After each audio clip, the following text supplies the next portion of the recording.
जय हिंद दोस्तों। स्वागत है हमारे यूट्यूब चैनल देवरियापुर में। आज आरपीएफ कांस्टेबल और एसआई का इंपॉर्टेंट जीके जीएस 30 क्वेश्चन लेकर आए हैं जो एग्जाम में बार बार पूछा जाता है। अगर आप आरपीएफ की तैयारी कर रहे हैं तो इस वीडियो को पूरा देखिएगा।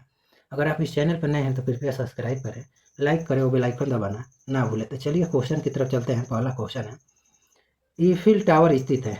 तो ईफिल टावर या पेरिस में स्थित है, ऑप्शन ए सही हो जाएगा। और पेरिस या फ्रांस की राजधानी है, फ्रांस की राजधानी है। और इस टावर का निर्माण 1887 में हुआ था। और यह क्वेश्चन आरपीएफ कांस्टेबल 2019 में पूछा गया है। नेक्स्ट क्वेश्चन है 2 नंबर, 1857 के विद्रोह के बाद अंग्रेजों द्वारा किस मुगल शासक को देश छोड़ने के लिए मजबूर किया गया था? तो मुगल वंश के अंतिम शासक बहादुर शाह जफर को देश छोड़ने के लिए मजबूर किया गया था। तो ऑप्शन ए सही हो जाएगा, बहादुर शाह जफर को। और बहादुर शाह जफर को अंग्रेजों ने बंदी बनाकर रंगून रंगून भेज दिया था। रंगून या बर्मा की राजधानी थी, जो वर्तमान में बर्मा को म्यांमार के नाम से जाना जाता है। अंतर्राष्ट्रीय तिथि रेखा को डैश कहा जाता है? तो 180 डिग्री देशांतर कहा जाता है। ऑप्शन डी सही हो जाएगा। यह क्वेश्चन हर एग्जाम में पूछा गया है। प्रधानमंत्री डैश के नेता है? तो प्रधानमंत्री लोकसभा में बहुमत पार्टी के नेता है। तो ऑप्शन डी सही हो जाएगा। 2011 जनगणना के अनुसार भारत में सबसे कम लिंग अनुपात वाला राज्य है? तो सबसे कम लिंग अनुपात वाला राज्य हरियाणा है। ऑप्शन सी सही हो जाएगा, 877। और सबसे अधिक पूछे तब केरल हो जाएगा, केरल 1084। सर्प नौका दौड़ का निम्नलिखित में से किस त्यौहार की एक अनूठी विशेषता है? तो सर्प नौका दौड़ को सिख बोट रेस के नाम से भी जाना जाता है और यह ओणम त्यौहार पर किया जाता है। तो ऑप्शन ए सही हो जाएगा। और ओणम त्यौहार यह केरल राज्य में मनाया जाता है। बिहू यह असम का लोक नृत्य है। कथक यह उत्तर प्रदेश का लोक नृत्य है। भरतनाट्यम यह तमिलनाडु का है। इसे भी आप याद रखिएगा। भारत में संविधान सभा का चुनाव कब हुए थे?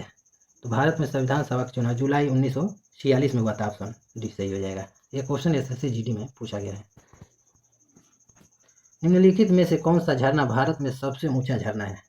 तो भारत में सबसे ऊंचा झरना जोग है। ऑप्शन ए सही हो जाएगा। यह झरना कर्नाटक में स्थित है। कर्नाटक की राजधानी बेंगलुरु है और बेंगलुरु को अंतरिक्ष का शहर कहा जाता है। इस महाद्वीप में एक भी ज्वालामुखी नहीं है। एक भी ज्वालामुखी ऑस्ट्रेलिया महाद्वीप में नहीं है। तो ऑप्शन ए सही हो जाएगा। और ऑस्ट्रेलिया की राजधानी कैनबरा है। कैनबरा ऑस्ट्रेलिया की राजधानी है। और अंध महाद्वीप अफ्रीका को कहा जाता है। नेक्स्ट क्वेश्चन है, किसकी अध्यक्षता वाले राष्ट्रीय किसान आयोग ने यह सुझाव दिया था कि कृषि फसलों के लिए न्यूनतम समर्थन मूल्य एमएसपी उत्पादन भारित औसत लागत से कम 50% अधिक होना चाहिए? तो यह एम.एस. स्वामीनाथन ने कहा था। ऑप्शन बी सही हो जाएगा। और भारत में हरित क्रांति का जनक एम.एस. स्वामीनाथन को कहा जाता है। टाइगर वुड्स निम्नलिखित में से किस खेल से संबंधित है? तो इसका संबंध गोल्फ से है। ऑप्शन बी सही हो जाएगा। वीर बाल दिवस कब मनाया जाता है? तो यह प्रतिवर्ष 26 दिसंबर को मनाया जाता है। ऑप्शन सी सही हो जाएगा। और 28 फरवरी को राष्ट्रीय विज्ञान दिवस मनाया जाता है। विज्ञान दिवस 30 जनवरी को शहीद दिवस मनाया जाता है। 14 अप्रैल को अंबेडकर जयंती मनाई जाती है। इसे भी आप याद रखिएगा। काला घोड़ा महोत्सव किस राज्य में मनाया जाता है? तो यह महाराष्ट्र राज्य में मनाया जाता है। ऑप्शन बी सही हो जाएगा। Lectures from Colombo to Almora किसकी पुस्तक है? तो यह स्वामी विवेकानंद जी की पुस्तक नाम है। ऑप्शन ए सही हो जाएगा। और स्वामी विवेकानंद ने एक नारा दिया था, जागो उठो और तब तक मत रुको जब तक कि लक्ष्य की प्राप्ति ना हो जाए। किस पंचवर्षीय योजना में भारत की कृषि वृद्धि दर सर्वाधिक रही थी? तो भारत की कृषि वृद्धि दर सर्वाधिक तीसरी पंचवर्षीय योजना में रही थी। ऑप्शन डी सही हो जाएगा। अभी क्वेश्चन हर एग्जाम में पूछा गया है। मैं वही क्वेश्चन करा रहा हूँ जो एग्जाम में बार बार रिपीट होता है। अगर आपको इसका पीडीएफ चाहिए तो इस वीडियो के डिस्क्रिप्शन में टेलीग्राम का लिंक दिया गया है, आप टेलीग्राम ज्वाइन करके इसका PDF डाउनलोड कर सकते हैं। समवर्ती सूची का विचार देश के संविधान से लिया गया है, तो यह ऑस्ट्रेलिया देश के संविधान से लिया गया, ऑप्शन सी सही हो जाएगा। और कंगारुओं का देश ऑस्ट्रेलिया को कहा जाता है। नेक्स्ट क्वेश्चन है, पैन का पूर्ण रूप क्या है? तो पैन कार्ड कहा जाता है, तो पैन का full form permanent account number होता है, तो ऑप्शन ए सही हो जाएगा। जो 11 जनगणना के अनुसार दूसरा सर्वाधिक साक्षरता प्रतिशत वाला राज्य है, तो दूसरा सर्वाधिक साक्षरता प्रतिशत वाला राज्य मिजोरम है, ऑप्शन बी सही हो जाएगा। अब प्रथम पूछे तब केरल राज्य हो जाएगा। चंडीगढ़ निम्न में से किस तलहटी हिस्से में बसा है? यह शिवालिक पहाड़ी में बसा है, ऑप्शन डी सही हो जाएगा। और चंडीगढ़ या पंजाब और हरियाणा की राजधानी है। सुदीरमन कप निम्नलिखित में से किस खेल से संबंधित है? तो इसका संबंध बैडमिंटन से है, ऑप्शन ए सही हो जाएगा। धौलावीरा भारत में सिंधु घाटी सभ्यता की पहली साइट है। यूनेस्को ने कब विश्व विरासत स्थल की सूची में शामिल किया? तो धौलावीरा को 2021 में यूनेस्को की सूची में शामिल किया है, तो ऑप्शन बी सही हो जाएगा।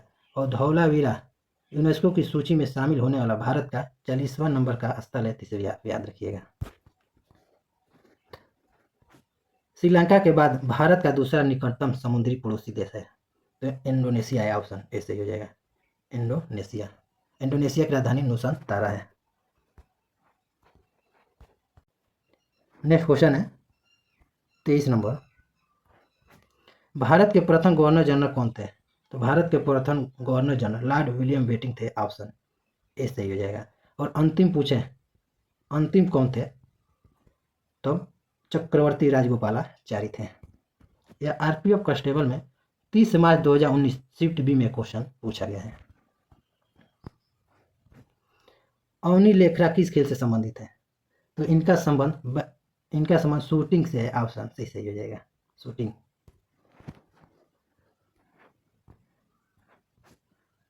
सोलह जून 2022 कौन सा हवाई अड्डा हाइब्रिड बिजली परियोजना शुरू करने वाला पहला हवाई अड्डा बना है?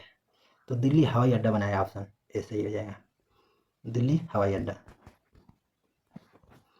बंधन बैंक की स्थापना कब हुई थी? तो 2015 में हुआ था। इसका मुख्यालय पूछे तब कोलकाता में हो जाएगा। निम्नलिखित में से किसको राष्ट्रपति अपना त्यागपत्र देता है? तो राष्ट्रपति अपना त्यागपत्र उपराष्ट्रपति को देता है, ऑप्शन सी सही हो जाएगा। और वर्तमान में उपराष्ट्रपति जगदीप धनखड़ है। अगर आपसे पूछे राष्ट्रपति को शपथ कौन दिलाता है, तब मुख्य न्यायाधीश दिलाता है शपथ। तूतीकोरिन थर्मल प्लांट कहाँ स्थित है? तो यह तमिलनाडु में स्थित है, ऑप्शन ए सही हो जाएगा। मेरे सिर पर लाठी का एक एक प्रहार अंग्रेजी शासन के ताबूत की कील साबित होगा, किसने कहा था? तो यह नारा लाला लाजपत राय ने दिया था, ऑप्शन डी सही हो जाएगा, लाला लाजपत राय। निम्नलिखित में से कौन सा मंदिर उड़ीसा में स्थित है? तो उड़ीसा में कोणार्क का सूर्य मंदिर और पुरी जगन्नाथ मंदिर स्थित है, तो ऑप्शन डी सही हो जाएगा। नेक्स्ट क्वेश्चन है, लास्ट क्वेश्चन है। इस प्रश्न का आंसर आप लोग कमेंट बॉक्स में बताइएगा। जनसंख्या के दृष्टि से विश्व का सबसे बड़ा देश कौन सा है? तो टोटल आपको 31 प्रश्न करा दिए। अगर ये वीडियो आपको पसंद आया तो कृपया सब्सक्राइब करें, लाइक करें और बेल आइकन दबाना ना भूलें। तो मिलते हैं आपको नेक्स्ट वीडियो में, तब तक के लिए जय हिंद।